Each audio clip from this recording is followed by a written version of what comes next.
Hi, I'm Captain Steve Chaconis with National Bass Guide Service. Every year I get a new Skeeter bass boat and I get new electronics with it. And every year they go up in cost, and every year I seem to add another one. And they're getting very expensive. They're also getting very easy to steal. Whether you're just careless or you park in an area that's a little sketchy, somebody out there can steal these things in just a couple of seconds. They can really get in and cost you $3,000-$4,000 or more for each unit that you have. In the old days, we didn't worry about it too much because our units were flush mounted in the bow, flush mounted in the console. It took a lot longer to steal them. They also weren't as expensive as they are now. We didn't have as many back then as we do now. I tried some of those spinning locks. You put them on there and they spin around. They look pretty cool. But I lost the key to one and I had to get it off. So I grabbed a pair of vice grips, put it on there, tightened it up, bang, smashed it. It was made out of plastic. Well, I scoured the internet looking for something that was going to be secure, that had a good locking mechanism, but also was very, very solid. And I found one. It's called Graph Lox from Boat EFX. Now, these things are machined aluminum. They've got a really good locking system, and they're supposed to be very easy to install. Well, if I could do it, you can do it. And we're going to give it a shot right now, seeing how easy Graph Lox from Boat EFX, how easy they are to install. One of the first things you'll notice when you get the package from Graph Lox, it's really well packaged. It's a nice package. You'll also not see anywhere on this box that says made in China. It's all made in the US, which is a plus for me. Made in the USA, and you'd be proud of that too if you made your products there. So I looked at it, opened it up, and when you open it up, the first thing that comes out are the instructions, and we'll take a look at them later, right? We'll see how they work. But it's really neatly packaged. You've got the keys, all the hardware is in this little bag. You got one bag for of the keys, and you got one bag for each of the Graph Lox. Okay, and this carries all the hardware that you're going to need. It's going to be some washers. It's going to be the bolts that are going to replace this gimbal knob right here. This particular one is a Garmin unit. They also make a really cool locking system that locks the cradle in place too. So it really makes them secure not only from theft, but also from accidentally deploying, even though I've never had that problem.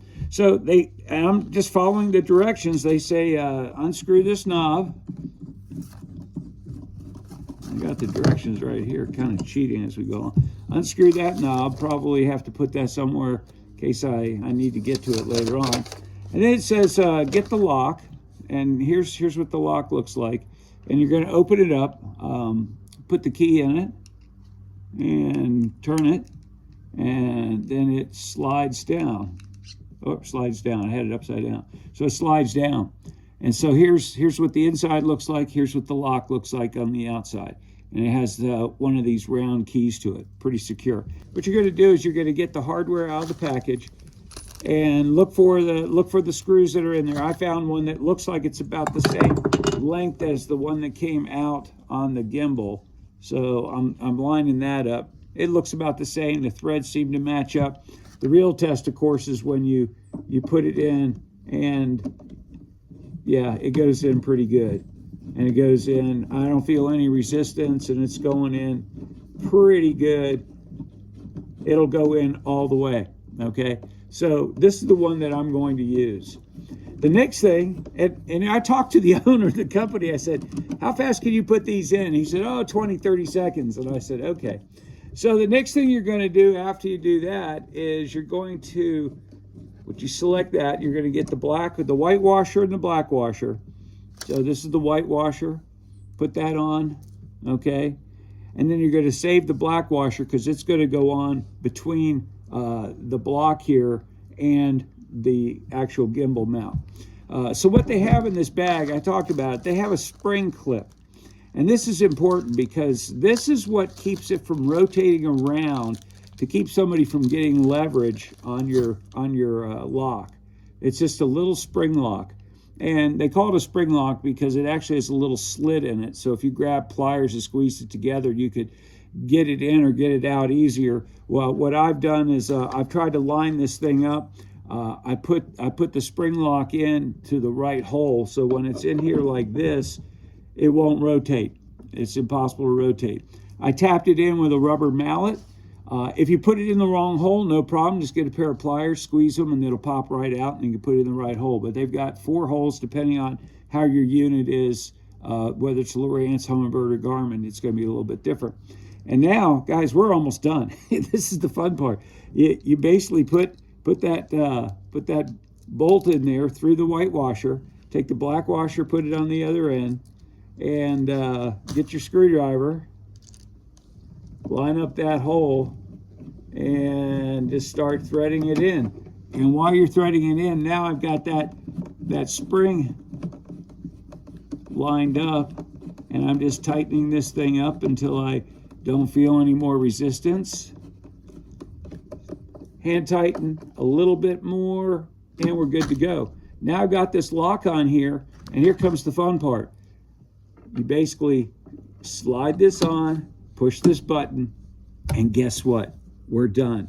I've got a locking mechanism now on my unit that won't come off. It's made out of anodized aluminum, and it's the best one I've ever seen. So if you're going to get one, go ahead. By the way, I talked to a few people. I talked to Randy Howell about this, and he basically told me, he says, Steve, he said, these things are the best ones on the market. This is what he uses, and a lot of other guys are using them too. So if you want to get the best lock for your electronics, go to BoatEFX.com. That's BoatEFX.com. They got a lot of other nice things for boats too, so you got to check them out. But BoatEFX.com, and these are called Graph Lox. I'm Captain Steve Chaconis. Thanks for watching.